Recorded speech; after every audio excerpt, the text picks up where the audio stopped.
Master view. তাহলে আমাদের এটা হচ্ছে আমাদের একটা ইম্পর্টেন্ট গ্রুপ। তো এই গ্রুপটা কিন্তু আমাদের ধরেন যে আমাদের এই পাওয়ার পয়েন্টের কাজের ক্ষেত্রে আমাদের এই গ্রুপটা কিন্তু আমাদের খুব স্পেশালভাবে কাজে লাগে। তো এই মাস্টার ভিউর মধ্যে এখানে প্রথমে দেওয়া আছে স্লাইড মাস্টার। তো স্লাইড মাস্টার দিয়ে কাজটা কি করে, যদি আপনি ধরেন যে কি আপনার কোম্পানিতে আপনি কোনো একটা প্রজেক্ট তৈরি করেন, সেই প্রজেক্টটা ধরেন বড় টাইপের প্রজেক্ট হলে সেই ক্ষেত্রে কিন্তু আপনার স্লাইডগুলো অনেকটা সিমিলারিটি থাকে। আপনি বড় ধরনের একটা যদি আপনার প্রেজেন্টেশন তৈরি করেন, সেই ক্ষেত্রে আপনার সিমিলার আপনার স্লাইডগুলো কিন্তু প্রয়োজন পড়ে। সেই ক্ষেত্রে আপনি স্লাইড মাস্টারের মাধ্যমে ইজিলি কাজটা করতে পারেন। কীরকম বিষয়টা, যেমন এখানে আমরা যদি এখন স্লাইড মাস্টারে যাই, এখানে যাই বা যাওয়ার পরে স্লাইড মাস্টারে যাওয়ার পরে এখন ধরুন আমরা একটু উপরে আসি, আসার পরে কিন্তু এই যে ধরুন আমার 1 লাখ আছে, তাহলে আমরা এই যে প্রথম যেটা আছে এইটার মধ্যে আমরা এখানে যে বিষয়গুলো করব, করার সাথে সাথে আমার অন্য যে সাব এখানে যে স্লাইডগুলো আছে, মানে সহযোগী যে স্লাইডগুলো আছে সবগুলোর মধ্যে সেই জিনিসটা আমাদের অটোমেটিক চলে আসবে। কীরকম, যেমন আমার এখানে যে click to edit master title, এখানে ধরুন আমি কি করলাম, এটা ক্লিক করলাম, বাস ক্লিক করার পরে এখন ধরুন এখানে এই যে টেক্সট আছে এটা আমি সিলেক্ট করে আমি যদি এখন কী করলাম হোম ট্যাবে এসে এখান থেকে এটা বোল্ড করে দিলাম, তারপরে ধরুন কী করলাম এটা ফন্টটা চেঞ্জ করে দিলাম, ধরুন ফন্ট চেঞ্জ করে দিলাম, তারপরে একটু লেখার সাইজ ধরুন একটু বড় করে দিলাম, তারপর একটু কালার আমরা চেঞ্জ করে দিলাম, তারপরে এই যে এই বিষয়গুলো করলাম। তো এখন আমি যা করছি এখানে, তারপর ধরুন আমি সেন্টারে করে দিলাম, তাহলে এই যে আমি এখানে যা করলাম এখানে, তো এই সমস্ত বিষয়গুলো কিন্তু আমার ধরুন এই যে এখানে যে প্রত্যেকটা স্টাইলের মধ্যে চলে আসছে, আমরা এখানে যে দেখেন প্রত্যেকটার মধ্যে কিন্তু চলে আসছে যে এইগুলো আমরা যা করলাম। তাহলে এখানে এটা যে সাব আপনার যে এইগুলো স্লাইডগুলো সবগুলোর মধ্যে চলে আসছে। যখন এখানে চলে আসবে অটোমেটিক্যালি কিন্তু আমার যে প্রেজেন্টেশনটা করা আছে তার ভিতরে কিন্তু এখানে এই বিষয়গুলো অটোমেটিক সেখানে কাজ করবে। তা আমি দেখাচ্ছি, তা দেখার জন্য ধরেন এখান থেকে আমি আবার এখানে কোথায় চলে আসি, আমি স্লাইড মাস্টার আসি, আসার পরে যে ক্লোজ মাস্টার ভিউ এটা আমি ক্লোজ করে দিলাম। আসার পরে এই যে দেখুন আমার যে স্লাইডগুলোর মধ্যে এই যে উপরে কিন্তু এই যে চলে আসছে, এই যে পরেরটা এই যে প্রত্যেকটা এই যে উপরে অংশ মানে এই যে টাইটেলের মধ্যে কিন্তু এই ধরুন অটোমেটিক্যালি আমার সেই যে আমি যে কালার সেট করলাম, মানে ফন্ট যে অন্যান্য কাজগুলো করলাম সমস্ত বিষয়গুলো কিন্তু আমার স্লাইডের মধ্যে এখানে চলে আসছে। তো এইভাবে কিন্তু এখানে কাজটা করে। বাস এখন ধরুন আমরা এখানে যদি নতুন কোনো একটা স্লাইডও নেই, ধরুন আমরা এখানে নিউতে গেলাম, যার পরে এখানে আমরা নতুন একটা স্লাইড নিয়ে দেখবেন আমাদের এইরকম কালার এইভাবে কিন্তু বিষয়গুলো শো করবে। যেমন এখান থেকে আমি ধরুন কি করলাম, ধরুন এখান থেকে এই স্লাইডটা নিলাম, তো নিলে কিন্তু এখানে অটোমেটিক এই কালার চলে আসছে। আবার ধরুন এটা ছাড়া আমি যদি অন্য একটা নেই, ধরুন এটা নিলাম, তাহলে কিন্তু এখানে ধরুন যে এই কালার চলে আসছে উপরে, এটা চলে আসছে, মানে এরকম চলে আসছে। কারণ কেন, এটা আমার সেট করা আছে এই কারণে।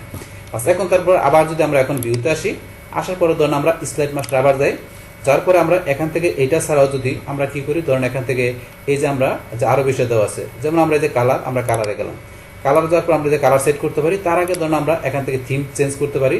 আমরা যদি থিমে যাই, যার পরে এখান থেকে ধরুন আমরা কোন থিম দিব, ধরুন এই থিমটা দিলাম, তাহলে এই যে আমি থিমটা দিলাম এখানে, তাহলে এখানে যখন থিমটা আমার চেঞ্জ হলো সাথে সাথে কিন্তু আমি যেটা ক্লোজ মাস্টার ভিউ এটা ক্লোজ করলাম, আমার কিন্তু স্লাইডগুলোর মধ্যে এই যে থিমটা চলে আসছে, এই যে আমার স্লাইডগুলোর মধ্যে কিন্তু অটোমেটিক এই থিমটা চলে আসছে। তারপরে আবার এখানে আমরা ভিউতে যাই, যার পরে ধরুন আমরা এখান থেকে যে কি করে আবার আমরা স্লাইড মাস্টারে গেলাম, যার পর এখন ধরুন এই থিম ছাড়াও এখানে যদি আমরা যে কালার এগুলো চেঞ্জ করি, একদম চেঞ্জ করলাম, তারপর আমরা ফন্ট চেঞ্জ করি, আমরা এখানে যা চেঞ্জ করবো বাস করার পরে এখন যদি আমরা ক্লোজ মাস্টার ভিউ দিলাম, তাহলে সেই বিষয়গুলো কিন্তু আমার এখানে চলে আসছে আমার এই স্লাইডগুলোর মধ্যে। তো সেখান থেকে কাজ করুন অটোমেটিক আপনার স্লাইডের মধ্যে সেই বিষয়গুলো এফেক্ট করবে। আবার আমরা ভিউতে আসি, স্লাইড মাস্টারে গেলাম, বাস তারপরে এগুলো ছাড়া ওই যে ইফেক্ট দিতে পারি, আমরা ইফেক্ট চেঞ্জ করতে পারি। এখন আমরা ধরেন এই যে ব্যাকগ্রাউন্ড স্টাইল এটা আমরা চেঞ্জ করব, তাহলে করার আগে এখানে আমরা উপর দিকে আসি, আসার পর আমরা এই জায়গায় রাখবো, এই জায়গায় থাকা অবস্থায় আমরা এই যে ব্যাকগ্রাউন্ড স্টাইলে যে আমরা ব্যাকগ্রাউন্ড স্টাইল চেঞ্জ করে দিলাম, তো এখানে করলাম সবগুলো আমাদের কিন্তু চেঞ্জ হয়ে গেল। এখন যদি আমরা ক্লোজ মাস্টার ভিউ করি, তাহলে আমাদের স্লাইডগুলো মধ্যে দেন ব্যাকগ্রাউন্ড স্টাইল কিন্তু চেঞ্জ হয়ে গেছে, চেঞ্জ হয়ে গেছে। তাহলে এখন আমরা আবার ভিউতে আসি, আসার পরে এখান থেকে আমরা স্লাইড মাস্টারে গিয়ে এখান থেকে আমাদের পরবর্তী আরো বিষয় কি দেওয়া আছে, তারপরে এগুলো স্যার আমরা হাইট ব্যাকগ্রাউন্ড গ্রাফিক, তারপর আমরা স্লাইডের সাইজ, এখান থেকে আমরা স্লাইডের সাইজ যেটা করে দিব এই যে আমরা এটা করে দিলাম, করে তো আমরা ইনশিওর বা আমরা ম্যাক্সিমাম ধরেন ইনশিওর করে দিলাম। তাহলে আমরা যে এখানে যেরকম করলাম আমাদের কিন্তু এর মধ্যে এরকমভাবে চলে আসবে আমাদের স্লাইডগুলোর মধ্যে। তারপরে স্লাইড সাইজ এটা ছাড়াও আপনারা যে এখান থেকে কাস্টম স্লাইড সাইজ করতে পারেন, তো এগুলো করতে পারেন। তারপরে এখান থেকে এগুলো ছাড়াও কিন্তু আমরা এই যে এখান থেকে রিনেম, আমরা চাইলে এখান থেকে রিনেমও করতে পারি, আমাদের এই যে এখান থেকে যে আমাদের লেআউটের বিষয় রিনেম করতে পারি। তারপর আমরা ইনসার্ট লেআউট, আমরা এখান থেকে ইনসার্ট লেআউটে গিয়ে আমরা যে লেআউট এখানে বাড়াইতে পারি, তারপরে ইনসার্ট স্লাইড মাস্টার আমরা ইনসার্ট করতে পারি। তো অপশনগুলো দেওয়া আছে এখানে। তাহলে এগুলো আমরা এখানে স্লাইড মাস্টার যে বিষয়গুলো করবো সেই সমস্ত বিষয়গুলো আমাদের যে স্লাইডগুলোর মধ্যে সেটা এফেক্ট করবে। তাহলে এই বিষয়গুলো ধরুন আমাদের এখান থেকে স্লাইড মাস্টারটা আমাদের প্র্যাকটিক্যালি যখন আমরা বড় মাপের কোনো প্রজেক্ট নিয়ে কাজ করব আমাদের প্রেজেন্টেশনের জন্য, সেই ক্ষেত্রে আমাদের স্লাইড মাস্টার আমাদের খুবই হেল্পফুল হবে। বাস তাহলে আমাদের এই বিষয়টা আমরা জানলাম এখান থেকে স্লাইড মাস্টারের বিষয়টা কি। বাস এখন আমরা এটা ক্লোজ করে দিলাম। বাস ক্লোজ করার পর এখন দেখেন আমাদের যা করলাম সব বিষয়গুলো কিন্তু আমাদের স্লাইডের মধ্যে চলে আসছে। বাস এখন আমাদের স্লাইড মাস্টারের পরে আমরা আবার যদি ভিউতে আসি, আসার পরে এখানে মাস্টার ভিউর মধ্যে পড়া আছে কি হ্যান্ড আউট মাস্টার। তো হ্যান্ড আউট মাস্টারের কাজটা কি, আমরা যদি এখানে মাউস পয়েন্টার নেই, এই ধরনের এখানে লেখা আসছে হ্যান্ড আউট মাস্টার ভিউ কি কাজ করে, ধরুন যে লেখা আছে customize how you presentation will look as a printed handout. তাহলে এটা কি কাজ করে, এটা কাজ করবে আমাদের যে প্রিন্টের সময় কাজটা করবে। আমাদের এই হ্যান্ড আউট মাস্টার কাজ করবে কি, আমাদের এখানে যখন আমরা কি করব স্লাইডগুলো আমরা প্রিন্ট আউট করবো সেই সময় আমাদের এটার এফেক্টটা করবে। তাহলে কিরকম, আমরা এই যে হ্যান্ড আউট মাস্টার আমরা ক্লিক করলাম। বাস ক্লিক করার পরে এখন বর্তমানে ধরুন এখানে ডিফল্ট কয়টা দেওয়া আছে, 6টা দেওয়া আছে, এই যে 6টা দেওয়া আছে, আর উপরে কি দেওয়া আছে হেডার, ডেট, তারপরে ফুডার, এখানে এইটা দেওয়া আছে।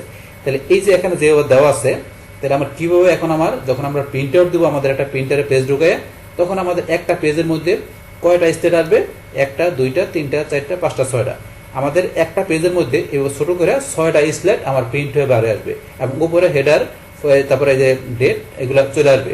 যেমন হেডার আমি কিছু লেখা দিলাম, হেডারে যাই কিছু লিখি, ফুডারে যাই কিছু লিখি, তাহলে আমার স্লাইড প্রথম থেকে আমার 6টা স্লাইড আমার একটা পেজ আসবে, পাশাপাশি এই হেডার, ফুডার এবং এই যে ডেট এগুলো চলে আসবে প্রিন্ট আউট আমার পেপারের মধ্যে। এইভাবে কাজটা করবে। এখন 6টার জায়গায় আপনি যারা বেশি কম নিতে চান, তাহলে এই যে স্লাইড পার পেজ, আপনার প্রত্যেকটা পেজে কয়টা করে স্লাইড প্রিন্ট আউট করবেন, সেটা আপনি এই যে এখানে যাবেন, যার পর আমরা 3টা দিলাম, তাহলে আমাদের প্রত্যেকটা পেজে 3টা করে স্লাইড আমাদের প্রিন্ট আউট হবে। আবার যদি আমরা এখান থেকে বাড়াই দিয়ে 9টা দিলাম, তাহলে আমার এখান থেকে প্রথম থেকে সিরিয়ালে আমার 9টা হবে। যদি আমার ধরেন যা করা থাকে, ধরেন আমার কয়টা আছে, মনে করো 27টা আমার স্লাইড আছে, তাহলে আমার যদি একটা পেজে 9টা করে আসে, তাহলে আমার 3টা পেজে 27টা স্লাইড প্রিন্ট আউট চলে আসবে এবং ছোট ছোট করে একটা পেজে আসবে। যদি আপনি 9টা করে রাখেন, তাহলে আপনার কয়টা করে রাখবেন সেটা এখান থেকে দেখাইতে পারেন। এটা হচ্ছে আমাদের এই বিষয়টা। তারপরে এখান থেকে ধরেন আপনারা যদি এগুলো না চান, যে আপনারা এই যে হেডার বা আপনার এই যে ডেট টান, তাহলে এগুলো উঠাইতে পারেন। হেডার চাই না, উঠাই দিলাম, ডেট চান উঠাই দিলেন, আবার যদি চান ঠিক মার দিলেন। সেম ভাবে যে ফুডার বা পেজ নাম্বার, এটা হচ্ছে পেজ নাম্বার, যদি পেজ নাম্বার না চান উঠাইতে পারেন, আমরা চাই রাখলাম। তো এইভাবে বিষয়গুলো এখন আপনারা যদি চান কি না চান এগুলো ঠিক মার দিলে থাকবে, ডিফল্ট দেওয়া থাকে, না চাইলে উঠাইতে পারেন। তারপর এখান থেকে স্লাইডের সাইজ কিরকম থাকবে সেটা আপনি এখান থেকে দেখাইতে পারেন, যে আপনার যে স্লাইডগুলো আপনার পেজে আসবে প্রিন্ট হয়ে, সেটা সাইজ কিরকম থাকবে, সেটা কি এটা থাকবে না স্ট্যান্ডার্ড থাকবে। যদি আমরা স্ট্যান্ডার্ড দেই, স্ট্যান্ডার্ড দেওয়া আছে, তাহলে আমরা এটা দেই, তাহলে এরকম ভাবে চলে আসছে। তারপরে যে আপনারা এখান থেকে কাস্টম স্লাইড সাইজ করতে পারেন, বাস করলে সেইভাবে আপনার স্লাইডগুলো আপনার পেপারে চলে আসবে। তারপরে হ্যান্ড আউট ওরিয়েন্টেশন কিরকম থাকবে, ল্যান্ডস্কেপ না পোর্ট্রেট, পোর্ট্রেট দিলে পোর্ট্রেট, আর আমরা যদি ল্যান্ডস্কেপ দিই তাই যে ল্যান্ডস্কেপ সিস্টেমে চলে আসবে। বাস এইভাবে। তারপরে এখান থেকে আপনারা এই যে থিম, এখান থেকে থিম দেখাতে পারেন। তারপরে যে কালার, আপনার কালার কিরকম দেখাবেন, তারপরে আপনার ফন্ট কিরকম দেখাবেন, তারপরে ইফেক্ট কিরকম দেখাবেন, তারপরে ব্যাকগ্রাউন্ড স্টাইল কিরকম দেখাবেন। তো এখান থেকে যেভাবে আপনারা সেট করে দেবেন, সেইভাবে আপনার ওই পেপারের মধ্যে আপনার স্লাইডগুলো ধরেন যে কটা দেখাই দেবেন এখান থেকে, সে কটা আপনার এইভাবে প্রিন্ট আউটে আপনার পেপারে চলে আসবে। তাইলে আমাদের হ্যান্ড আউট মাস্টারটা আমাদের কাজ করে কি, আমার স্লাইডগুলো আমার পেপারের মধ্যে কিভাবে প্রিন্ট হবে সেটা আমরা এখান থেকে দেখাই দিলে সেইভাবে প্রিন্ট হয়ে আমাদের পেপারে স্লাইডগুলো চলে আসবে। এটা হচ্ছে আমাদের হ্যান্ড আউট মাস্টারের বিষয়টা। তো এটা আমরা জানলাম, তাহলে আমরা এখান থেকে ক্লোজ মাস্টার ভিউ ক্লোজ করে দিলাম। বাস তারপর এখন আমাদের আবার আমরা ভিউতে চলে আসি। আসার পর হ্যান্ড আউট মাস্টারের পরে কি আমাদের নোটস মাস্টার। তাই নোটস মাস্টারের কাজটা কি, এটা আমরা ক্লিক করি। ক্লিক করার পরে ধরুন আমাদের এখানে এই যে স্লাইডগুলো যেগুলো থাকবে আমাদের, সেই স্লাইডগুলোর মধ্যে আপনি যে নোট ইউজ করবেন, আমরা যদি নোট ইউজ করে আমরা নোট সহকারে আমরা কি চাই, আমরা প্রিন্ট আউট করার জন্য। তো সেই ক্ষেত্রে আপনি স্লাইডগুলোর নিচে আপনি যে নোট দিবেন, সেই নোট সহকারে আপনার কি হবে, আপনার স্লাইডগুলো প্রিন্ট হবে। সেটা হচ্ছে আমাদের এখানে এই নোট মাস্টারের বিষয়টা। তো সেই ক্ষেত্রে আপনি কিভাবে চান, এই যে এখান থেকে প্রিন্ট আউট সেটা, বা স্লাইড সাইজ কিরকম চান, তারপরে যেগুলো চান কিনা স্লাইড পেজ নাম্বার, তারপরে যে ডেট এগুলো চান কিনা, থিম কালার এগুলো চান কিনা, যদি চান এখানে যেভাবে দেখাই দিবেন সেইভাবে আপনার নোট সহকারে আপনার স্লাইডগুলো পেপারে প্রিন্ট হয়ে চলে আসবে। এটা হচ্ছে নোট মাস্টারের বিষয়টা। বাস এখন আমরা এটা ক্লোজ করে দিলাম।